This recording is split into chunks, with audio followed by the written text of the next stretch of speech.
à toutes et à tous, merci d'être au rendez-vous pour ce nouveau numéro de Rencontre. Durant une période de 2 mois, la Chine va enregistrer presque 3 milliards de déplacements. Des centaines de milliers de Chinois vont rentrer chez eux pour passer en famille la plus importante des fêtes chinoises, la fête du printemps.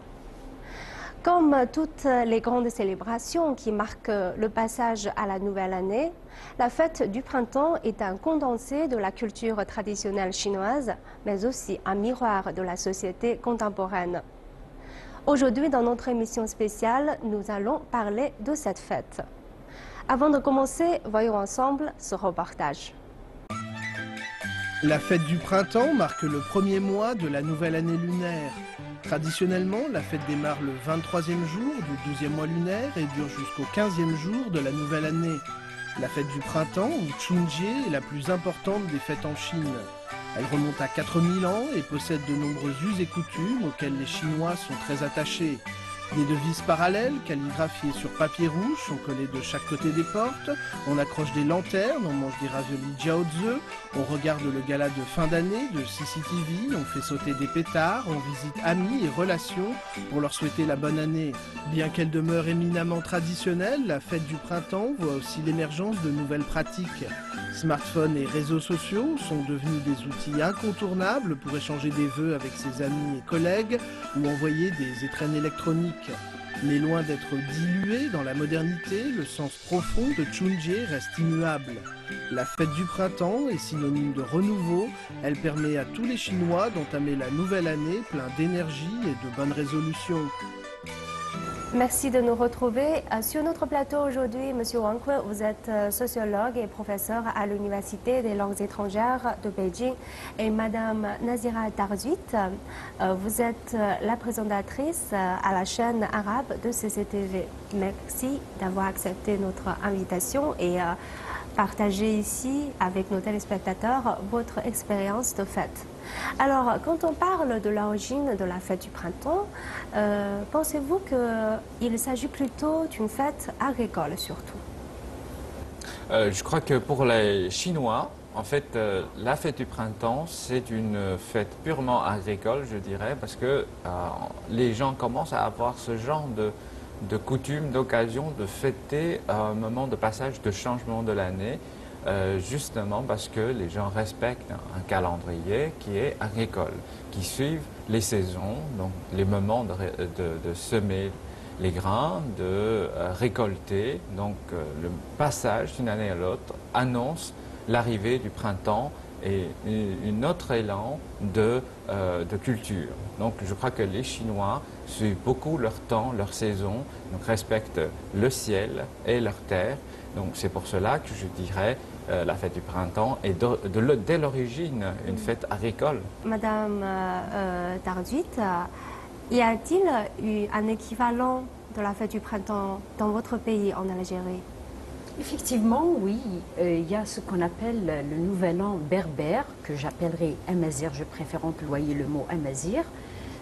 Au nord africain, pas seulement en Algérie, mais vous avez le Maroc, la Tunisie, la Libye, en fait de l'oasis de Siwa de l'Égypte jusqu'à Tanja du Maroc. Ça s'appelle Innair, le nouvel an berbère ou Amazir. Il est agraire aussi calendaire. Il se base sur le temps, la météo, l'agriculture, parce que les deux sociétés chinoises, si on fait une petite comparaison, des sociétés qui se sont basées pour vivre sur la terre, cultiver la terre et l'élevage de bétail aussi. Mais on voit dans les rituels de la fête du printemps, traditionnellement, il y a aussi des aspects religieux. Lorsque la capacité de la nature dépasse largement la capacité humaine, donc on a naturellement développé cette croyance vers la nature, les montagnes, les eaux, les arbres, donc toutes sortes de choses. On voudrait croire qu'il y a un esprit, quelque chose au-dessus de tout ce qui est humain, donc supranaturel existe. Donc cette croyance peut être appelée une religion ou autre, mais en tout cas, les Chinois croient beaucoup de choses de ce genre durant leurs fêtes. Par exemple, ils ont les coutumes de tirer les pétards pour chasser les mauvais esprits, donc de coller les deux parallèles sur leurs portes pour attirer les bonheurs, etc. etc. Donc toutes sortes d'activités de ce genre symbolisent leurs croyances, dans le temps bien sûr, mais aujourd'hui on respecte les coutumes. Oui, je pense que vous avez raison de l'appeler une croyance plutôt qu'une religion, parce qu'il y a quand même une différence. Voilà. Ce n'est pas aussi strictement organisé comme une religion, une église, parce que ça varie selon les régions.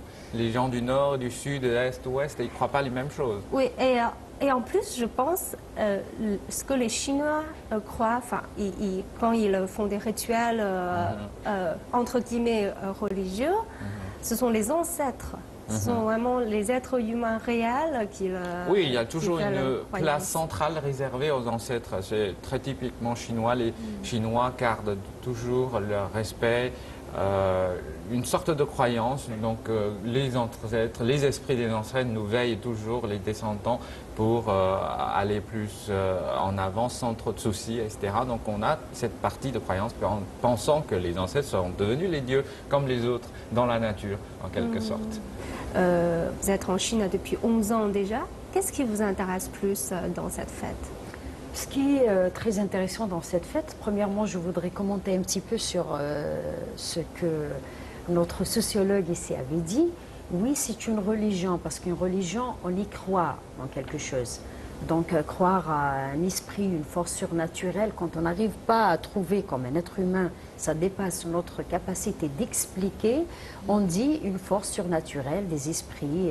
Et de même, pour le nouvel an amazigh, on allume les bougies, ici c'est les lanternes, chez nous les bougies, pour accueillir ou bien pour souhaiter la bienvenue aux bons esprits, pour nous ouvrir une nouvelle année fructueuse en agriculture.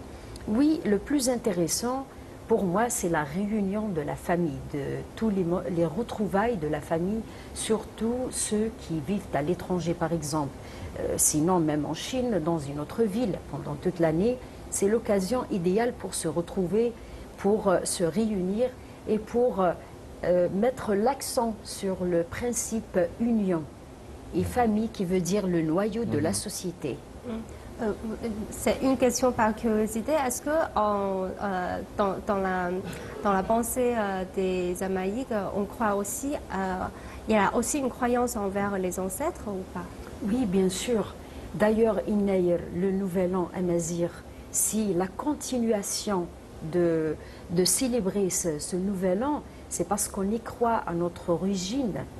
Croire à nos ancêtres, c'est pour continuer, pour que cette culture, très bien, voilà, c'est pour que ça continue, la préservation de la célébration de cette fête qui est unique, qui est les retrouvailles de la famille.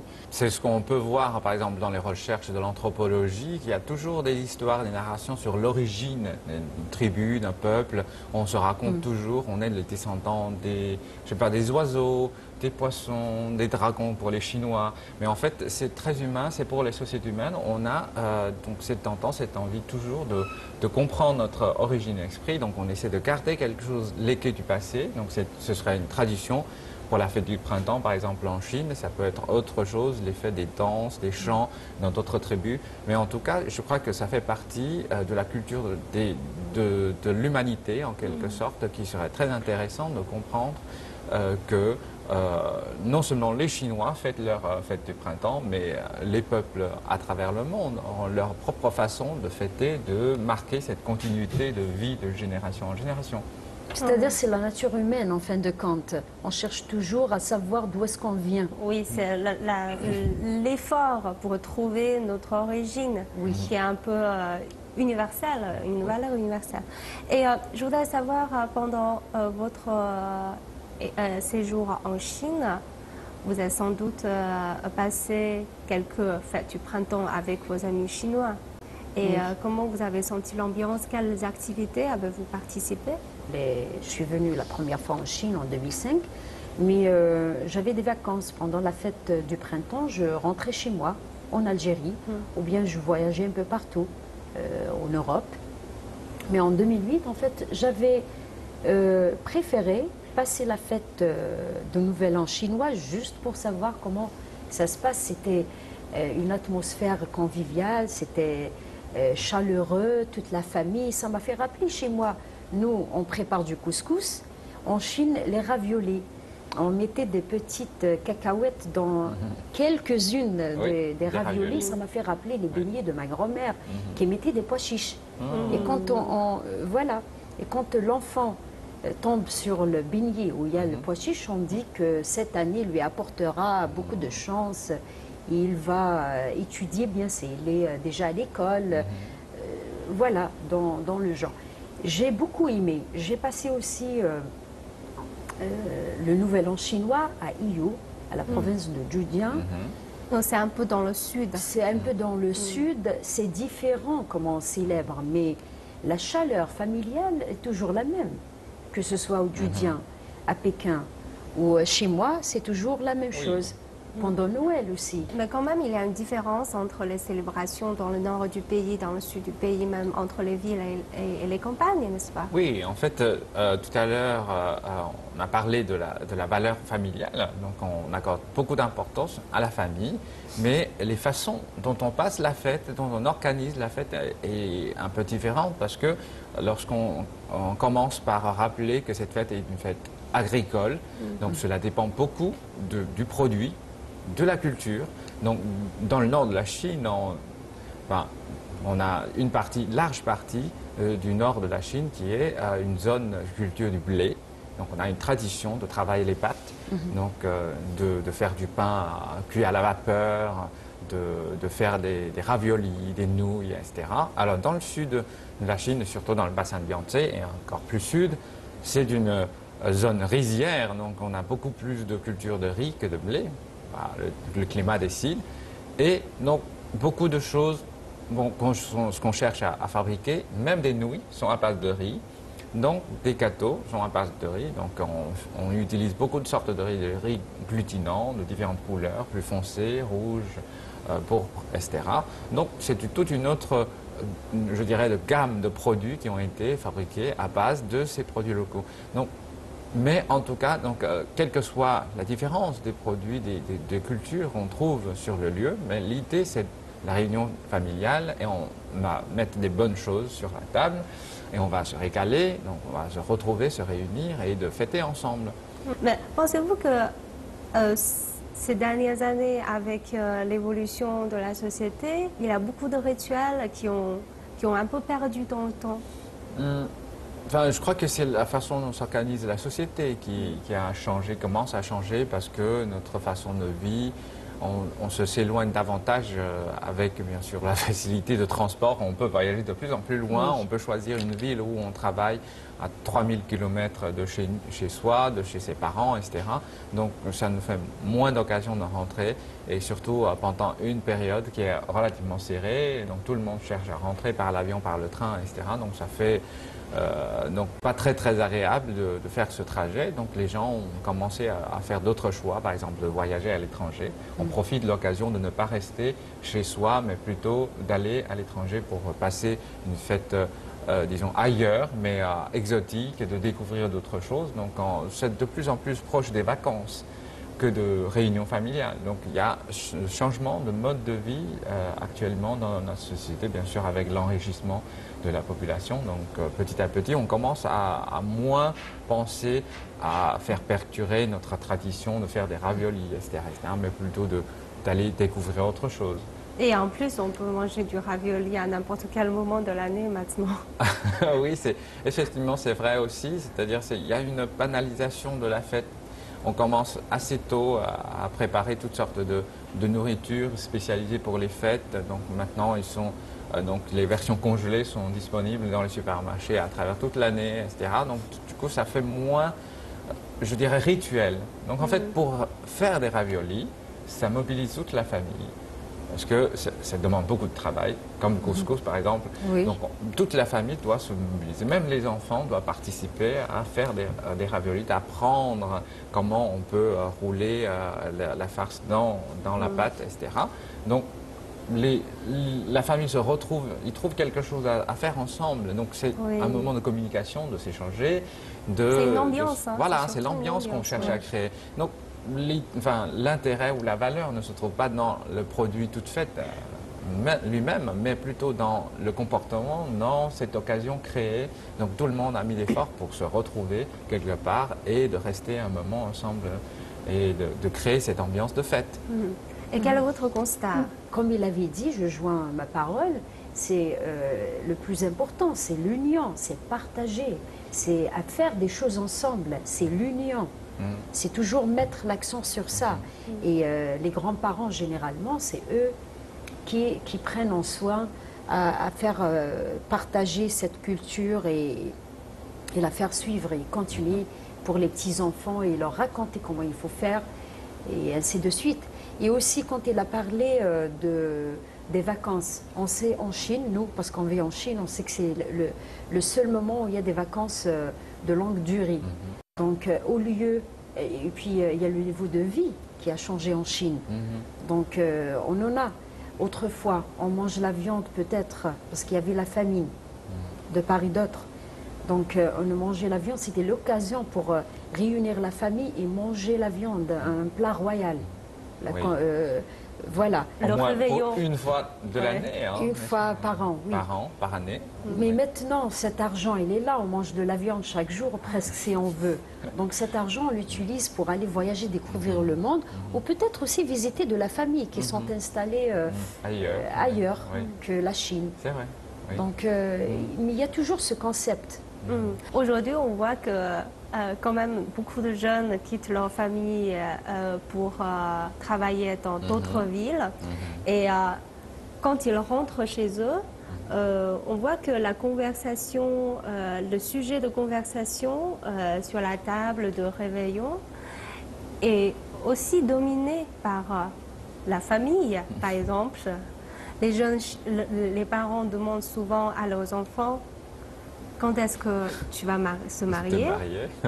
Et quand est-ce que vous allez avoir un enfant? Etc. C'est typiquement chinois. Je crois que c'est étroitement lié avec la transition de notre société. En fait, auparavant, les enfants habitent avec leurs parents dans le lieu d'origine. Alors, il n'y a pas beaucoup de soucis d'organiser la vie, de trouver l'autre partie de sa vie.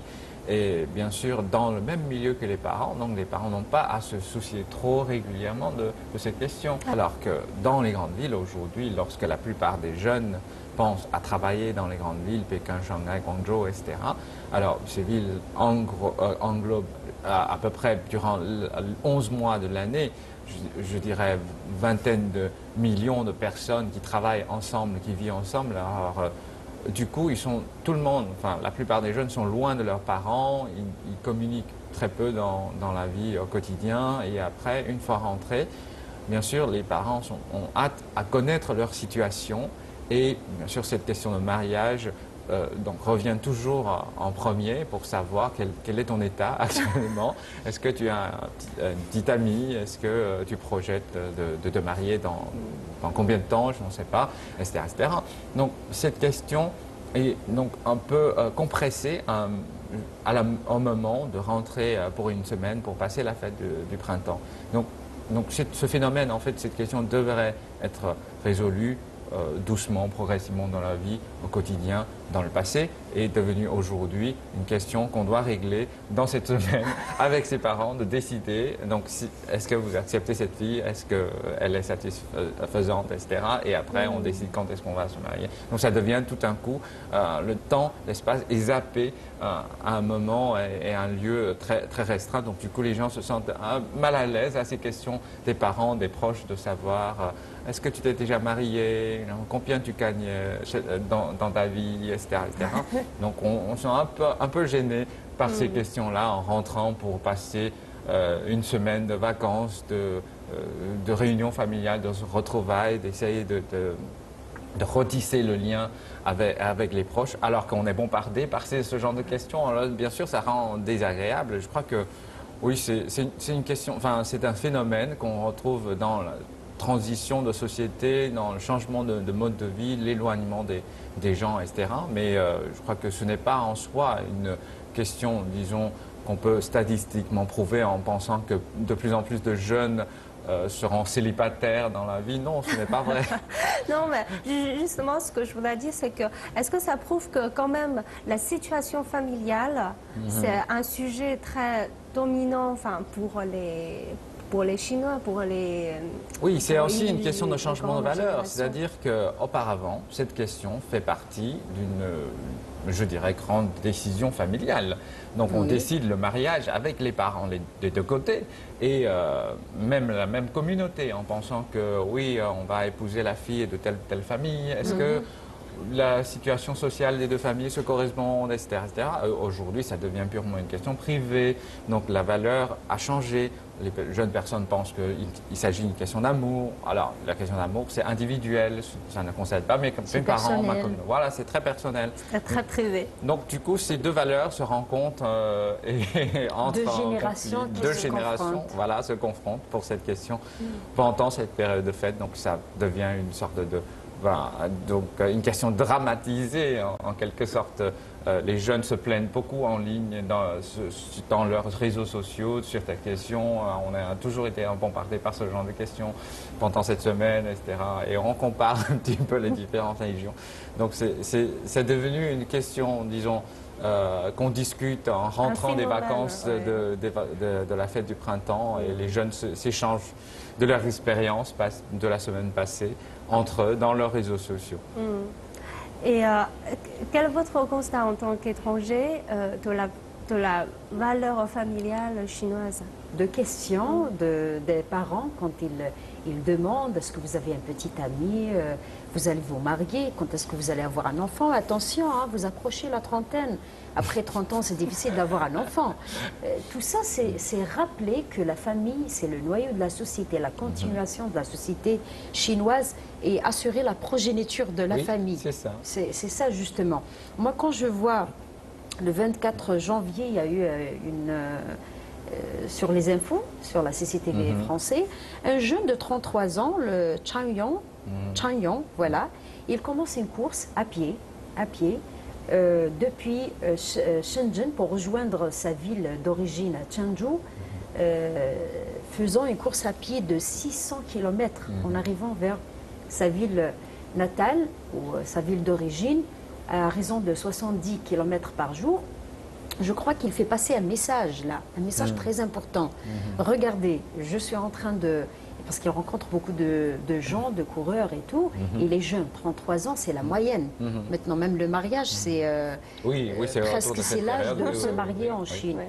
En plus, avec quand même la politique d'un seul enfant, de l'enfant unique, a changé, heureusement, pour beaucoup de gens. Donc c'est pour faire passer le message que, regardez, je suis en train de parcourir 600 km pour rejoindre ma ville d'origine. L'origine, il y a l'origine, le mot origine qui revient encore. Oui. Ma famille, être ensemble. Bien sûr qu'on a maintenant les moyens de transport, on n'en manque pas. Malgré l'embouteillage qu'on voit dans les gares, Oui. les aéroports et tout ça. Près de 3 000 heures de déplacement, c'est pas rien. Mais C'est pas rien, c'est oui. une expression de l'effort personnel d'essayer de se retrouver. Voilà, c'est comme s'il est en train de faire passer un message à ces jeunes-là qui commencent à déraciner, peut-être ce serait un peu trop fort, mais il y a des jeunes quand même qui n'arrivent pas à comprendre. Donc c'est comme s'il était en train de faire passer le message. Attention, la famille, c'est le noyau, c'est l'origine, c'est la continuation. Vous avez évoqué tout à l'heure la politique de l'enfant unique et maintenant l'abolition de cette politique. En fait, cette politique a certainement changé la structure de la famille en Chine par rapport à la tradition. Et maintenant, l'abolition de cette politique, pensez-vous que cela va apporter encore des changements dans la société, dans l'avenir? Je crois que oui, en fait, pour contrôler le volume total démographique de Chine et éviter trop de crises des ressources naturelles, etc., donc nous avons adopté cette politique à partir de 1980. Et jusqu'aujourd'hui, on arrive à un certain seuil, moment où on devrait soulager un petit peu cette politique pour pouvoir permettre à la population, à cette démographie, de garder sa bonne santé, en quelque sorte, de la structure équilibrée. Alors, pour cette question, en fait, l'influence de la politique d'enfant unique ou le planning familial, on a toujours ce planning familial, mais on va avoir 2 enfants au lieu d'un dans la famille. Alors cela, bien sûr, a modifié la structure de la famille, c'est-à-dire les grands-parents des 2 côtés, les parents avec un seul enfant au foyer, donc ça fait une structure de pyramide inversée. Donc cela, bien sûr, a apporté des influences sur la culture de la famille. Donc on accorde beaucoup plus d'attention, de valeur à la jeune génération que à la génération ancienne, qui est contraire aux valeurs traditionnelles de culte des ancêtres, respect des personnes âgées, etc. Donc cela a bien sûr apporté des influences, mais quand on a 2 enfants à la famille, je crois que ça va surtout apporter la notion de fraternité, c'est-à-dire qu'au sein de famille, on avait seulement un enfant, il a peut-être des cousins, cousines lointaines, mais il n'a pas de frère ni sœur, donc il est tout seul à grandir, donc il a toutes les ressources de la famille, l'amour des parents, des grands-parents, donc du coup il a une possibilité de développer la tendance égoïste. Mais enfant gâté. Oui, voilà, je enfant suis gâté, le d'accord. petit soleil, le petit roi. Mais avec 2 à la maison, ça va forcément changer cette culture. Donc on doit savoir partager avec ses frères et sœurs et de respecter les générations précédentes, etc. Donc les valeurs traditionnelles vont revenir, bien sûr, dans le futur et avec beaucoup plus de facilité. Oui, je suis d'accord. Il y a beaucoup de points positifs dans cette politique, à part augmenter le seuil des jeunes. Et on est dans l'année du singe. C'est un signe un bon zodiaque signe. chinois, un bon signe, très smart, très intelligent. Les statistiques disent que on verra naître pendant cette année 20 millions de petits Chinois avec la nouvelle. Voilà. Oui. Donc c'est une force dans l'économie chinoise. Le revenu de l'individu et pour la Chine aussi.